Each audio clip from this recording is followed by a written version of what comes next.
You gave a wonderful presentation today. How Thank would you. you characterize what this presentation was about and its value?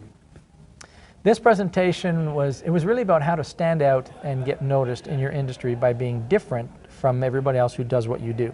And it's really not about necessarily being different, but appearing to be different by changing the language that you use and positioning yourself different as an expert, so that by the time you get to your presentation, you become the only logical choice for them to solve the problem that they have. So that's what this was about. And we're fortunate because this content so far has been universal around the world. We brought it to many countries, and we've done this exact same presentation, and it's always well received in every country so far. So, you know, cross the fingers, right? Because we got a lot more coming up. So that's kind of the way that's about. So the other thing about this content is it seems to be universal in its application. We get people from all around the world that call us and say, hey, I used that. You know, I developed my expert insights. I have my model, and I went out and I got this amazing result, and it's happened all over the world. So that's kind of exciting for us.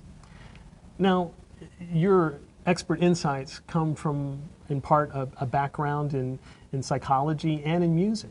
Yeah, so I went to school psychology, and I never graduated, but I've always had that kind of mindset. And in music, because in music, here's the value of having been in the music business, I think, is for me, music is very systematic, and I try to understand what I'm playing and what I'm singing rather than just sing it by rote. And that's not natural for me. It takes effort for me to understand what I'm doing. So I'm very much focus and trying to figure out, why are things happening the way they are? Why do I do this and not that? Why does it sound this way and not that way? Because I don't know why it does, so I have to think about why it does.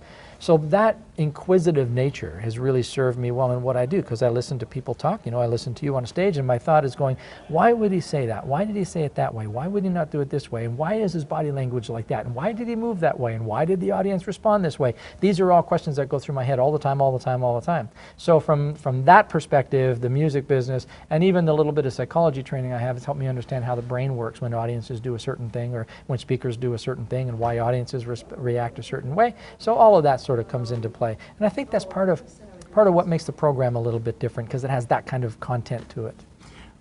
Your experience in music and again in psychology, what has it changed in the way you present that most people aren't attuned to? That's a good question. I think it's given me more bravery than a lot of speakers. So, you know, some speakers will get up on the platform and they're very guarded and very protective, and they protect parts of themselves. And when I was playing music, I learned how to release that. And I learned how to, I give myself permission to get it wrong, give myself permission to look the fool, to screw up, and have fun with it, right? So when I was playing music, whenever we made a mistake, a big mistake on the stage, you know, I always learned to make it a feature instead of an error, and make it look like it's exactly what was supposed to happen, right? So I got really good at that in front of an audience. And so, I mean, I screw up all the time in front of an audience, right? But I play with it and have fun with it, and almost even look forward to it, and it's part of the show. So I give myself permission to release that part of me. And I'll tell you, man, it just makes life so much easier and so much more fun up on the platform. You know, I wonder sometimes when you're taking this metaphor of a musical performance, they've done some studies where they had, there were some scenarios where a musician who's highly polished, highly trained will work on a piano that was out of tune, and the pianist would, instead of just marching off, would play with the imperfections of the instrument, and made a performance that was so notable, and they couldn't reproduce it, and that performance just went viral. Yeah. I wonder if this idea of playing with the with the imperfections of the way we present sometimes adds to authenticity. Oh, without a doubt. I mean, you know, it's the difference between, in the music business, it's the difference between listening to a recording and listening to the real thing. Because there are imperfections in the real thing that you don't get in a recording. And those imperfections, one note is too loud, or it's just a little bit off beat, or something is slightly out of tune, those are the things that give it humanity, give it life. And it's the same with speaking, you know.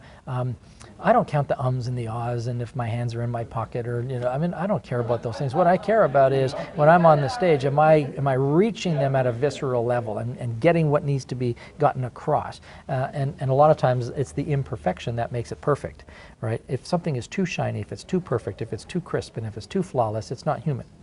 And now it's just mechanical. So you may as well just listen to a CD or a DVD or whatever. just to paraphrase, how would you say that presentations at your level, at a professional level, are less about perfection and more about authenticity? Well, I think it's a balance between the two, because I have seen, and I'm sure you have too, professional presentations that are clearly very authentic and perfectly delivered. So I think you can have both. Right. But if I were to choose, I would rather have the authentic self-expression where people feel my passion for my message and have it imperfect. I would rather have that. People, I think, get bored with perfection very quickly. You know, they want a human element to it. You know, they want to see the speaker stumble a little, not to catch them, but to make them, okay, they're kind of like me. They're just like me. You know, and they want that human connection kind of thing. If the speaker or anybody else is too polished and too perfect, there's like this separation, right? Where they're so different than me. I could never do that, or, you know, I could never approach their level, or like there's that separation. But when there's this human approach, when there's some imperfection, I think the audience just opens up more. Now, I don't mean being lousy on the stage. I mean being, you know, very professional, really good, just not robot perfect, right? What do you think are the biggest mistakes that speakers make that you've seen? I think the biggest one is they take the stage before they're ready. That's the biggest one. They think they're ready because they have done some training and they've got, you know, they got a message, and they take the stage and they present their ideas and their wisdom and their solutions and their stories, but they're not really ready. They don't understand the level at the professional stage. And, you know, even in our organizations, in NSA and in CAPS and all around the world, I see this all around the world, where just because you're a professional speaker doesn't necessarily mean you're a good one. And there are those speakers that get on the stage and they just draw you in, and you feel like you're part of it, and when you leave you feel more than you were when you sat down. That's a good speaker.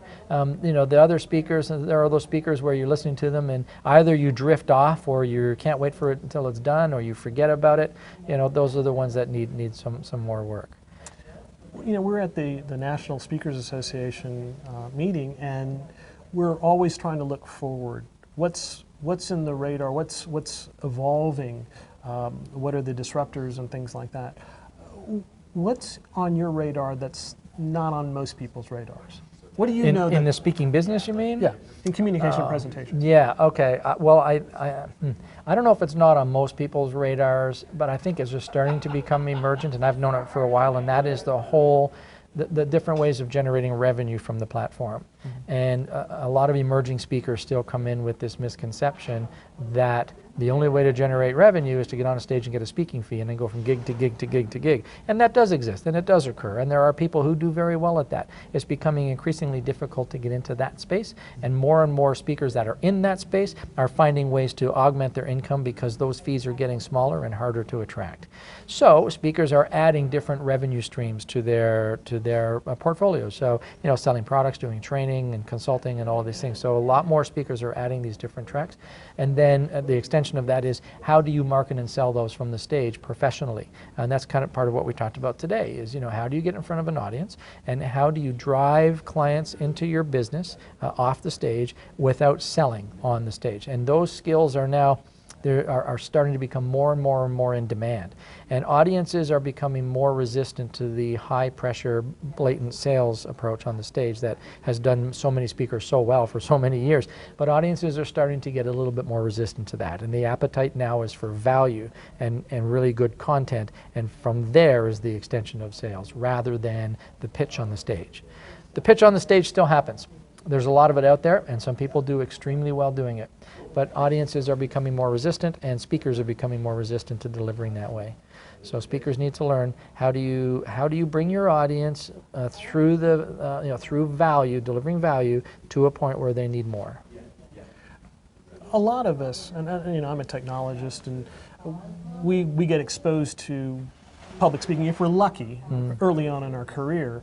And we think that, okay, this is a skill I now have in my back pocket, and I can go forth and go into industry, and I never need to polish that skill up. Or I can just go back and refresh myself on those techniques. Mm-hmm. But what you're hinting at is that audiences are also evolving. The internet and smartphones and YouTube and things like that are changing the way we consume information. What else do you see as far as what are audiences demanding now? What else are audiences demanding now that they didn't, say, 10 years ago? Right. They are certainly demanding more access to speakers through different channels. So they expect now a YouTube channel. They expect a book.